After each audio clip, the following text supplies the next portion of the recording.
Don వచ్చాడు, అదేవిధంగా గుడి నుంచి ఒక డాన్ వచ్చాడు. ఏం పీకుతారని నేను అడుగుతున్నా. కొడాలి శ్రీకృష్ణ అని నువ్వేం పీకుతావు రమ్మని నేను అడుగుతున్నా. ఇప్పుడు నేను ఛాలెంజ్ చేస్తున్నా శ్రీకృష్ణ అని.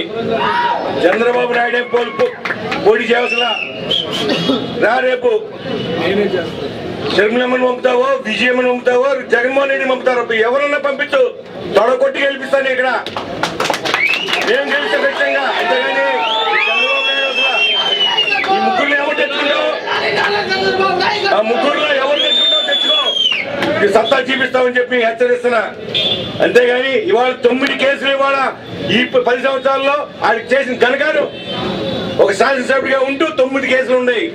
1 టౌన్ లో 4-5 కేసులు, 2 టౌన్ లో ఉన్నాయి, తాలూకాలో ఉన్నాయి. కొన్ని కేసులు కొన్ని కొట్టేయడం జరిగింది, కానీ కొన్ని ఇంకా నడుస్తూనే ఉన్నాయి. నీ చరిత్ర ఇది. ఒక్క కేసు కూడా మా మీద లేవు. నీకు మాకు చెప్పండి. ఇదంతా నేర చరిత్ర. అవన్నీ కాపాడుకుంటాకే ప్రయత్నాలు చేస్తున్నావు. నీకు ఇవాళ ఛాలెంజ్ చేస్తున్నా. విజయమ్మను పంపుతావా, షర్మిలమ్మను పంపుతావా, మీ జగన్ పంపుతావా?